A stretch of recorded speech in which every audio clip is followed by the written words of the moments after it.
Can't do that. We've got to keep going and make the investments. Going down the road, California is going to need to expand its pathways of mobility, whether it's freeways or airports or trains. Going forward, if you look at Spain and France and Germany and England and China and Japan and many others, you see that high-speed rail is a part of a larger transportation system. The Central Valley is a big growth area into the future. This will channel land use in the most efficient way, consistent with the need to reduce our carbon footprint. And it also will be cheaper than the alternative of trying to expand the airport. Ever tried to expand the San Jose airport? Not very easy. Try to expand the San Francisco airport? Not easy. This is a pathway. This one's not easy either. We've got to get right away, and we're going to run into a lot of opposition. But it's consistent with reducing energy dependency. It's consistent with reducing global greenhouse gases. It's consistent with a more elegant urban design. And whether going down the spine of the Central Valley, that's a good thing. On top of that, it represents a $3.5 billion investment from the federal government we can start before the end of this year spending. And the $7 billion, which is state, local, and federal, will go to the Caltrain, go to LA Metro, as well as beginning from Madera going down. Which leaves only about $90 billion to come from someplace else. Well, but you know how much you know the gap between what we're going to spend on airports and freeways over the next 50 years? We've got a GDP of $2 trillion. Let's say the damn thing 50 years. Probably should say 100, I'll say 50. 50 times 2 trillion with no growth, just annual generation of wealth, is 100 trillion. 65 billion we've got to go here, as some people say. 65 billion of 100 trillion is 0.0065. We can handle it. And we'll find it. Now, we don't know where it is, but we'll get it. And they didn't know when Lincoln, in the middle of the Civil War, gave the command for the Transcontinental Railroad. He didn't know where the hell money was coming from. The fact is, when they're building the Cathedral of Chartres, do you know where they thought that money was coming from? They were going to finish that thing for 150 years. But they had a vision. They had collaboration. They had some boldness instead of, kind of digging a hole and climbing in because you're afraid of the world. We have the money, we have the wealth, we have the manpower. The only thing, the question mark is, do we have the political will and imagination to keep California up among the great countries and the great places of the world? My great-grandfather came here in 1852. He drove the stagecoach from Hangtown, which is now Placerville, Sacramento. Then he developed some land, which is still in the family. They didn't have Medicare. They didn't have San Jose Mercury. They didn't have a lot of things. And they had to come across the plains. That took some, they didn't know how they were going to get there. A lot of them didn't make it. But that spirit is what builds California. And if we are just going to become an aging, nursing home of fearful people, it's over. But I'm not there. I'm a guy who believes in new things and investment, taking some risk, and having the confidence that just as we put that vehicle on the moon, just as Steve Jobs, who was fiddling around his backyard when I was first elected governor, can become the biggest corporation in the world, California can build a high-speed rail. I have no doubt of that.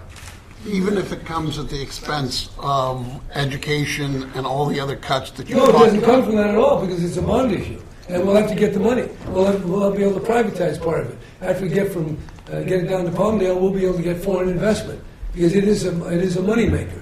You're investing in the infrastructure. Yeah, that is a public investment. Just like you build a museum or anything else. We can get it, and it's not going to take a dollar out of education. And the option is, your logic, if I can follow it, is don't build any more freeways. Don't build any kind of... No, what about the tunnel? What about the $14 billion my tunnel? logic would be to fix the infrastructure that clearly needs to be fixed now, rather than do some bold kind of pie-in-the-sky thing, which might pay off. Spain is not as wealthy. Governor, we're not in Spain. We have more GDP than Spain. You know that? You think they're smarter than we are? The geography of California and where people want to go is a lot different in California than it is in Spain. Well, most of the new people want to go to the Central Valley. Well, and holding up Spain is a financial model that's not exactly exactly where I want to be right now. No, that's the whole point. If they could build it and it's working, and they're having their own challenges, but not because of that. And I got your point. Newness is too bold. I think that when people make breakthroughs, they got to take some risks, and there's not a lot of risk here. The first stage is a few $1 billion of our bonds, which you already got. You pay back a few $100 million in general fund, and we got a budget of over $95 billion. We can generate the wealth, and I think this is really goes to the heart of what it is. Are we just a privatized world of buying stuff for each of our individual selves, or can we collectively invest in our future? And I believe it's the latter, not the former. Governor, do you see though, or can you know, when Dave asked that question, you're coming here, you're asking us to support a $6 billion tax measure. At the same On time, people, no one around this room will probably pay a penny other than a little quarter-penny sales tax. It starts, if you're a married couple, at $500,000. well, okay, but let me, you know, you're asking us to support a $6 billion tax measure. Oh, yeah. Okay, you're, at the same time, you're moving forward with a high-speed rail plan. Yes. And we get it, you got the votes and so forth. Well, we got the money from the federal Yeah, government. and then, but you said though that it's not going to cost a penny. It's going to be because it's a bond issue. But you understand, of course, that the bond issue has carrying costs, and the carrying costs, you know, right now are about $300-400 million. Not now, over a number of years. Right, but if the state was to do its full share of But it, by the way, we got $40 billion, so if you want me to stop all those bond issues, we'll save even more than that. We'll no, save billions. I'm just asking, you know, I mean, assuming you were to issue the whole nine, you're probably talking $600-700 million in carrying costs. Down the road, but in that 6-year period, we'll add another $12 trillion of wealth. Okay. All I'm asking is, Yeah. do you see sort of the tension? I do. Can you acknowledge the Yeah, tension I do. between what Dave's asking Yes. you and what you're saying? I do acknowledge and because he's not the only one asking these questions, you know. No, I asked can you myself- address that tension Yeah. there? There is tension.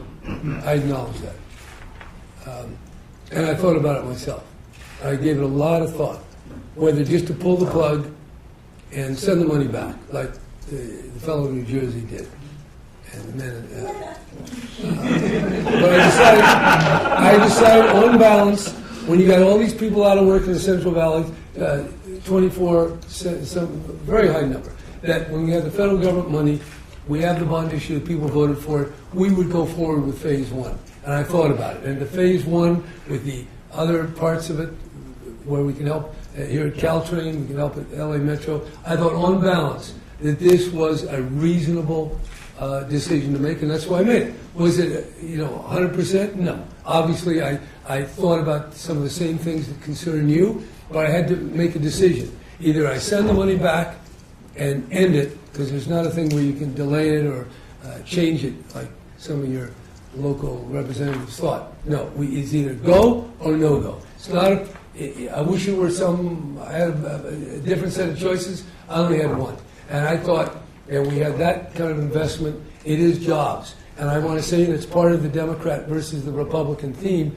I think going forward, reducing taxes on the very wealthy, and then they invest all over the world, maybe in the Grand Cayman Islands, among other things, is different from investing in infrastructure. And infrastructure does take taxes, or fees, or tolls, but investing in roads, in high-speed rail, in tunnels and water, that's putting Americans to work, and I think we need a lot more of that rather than a lot less.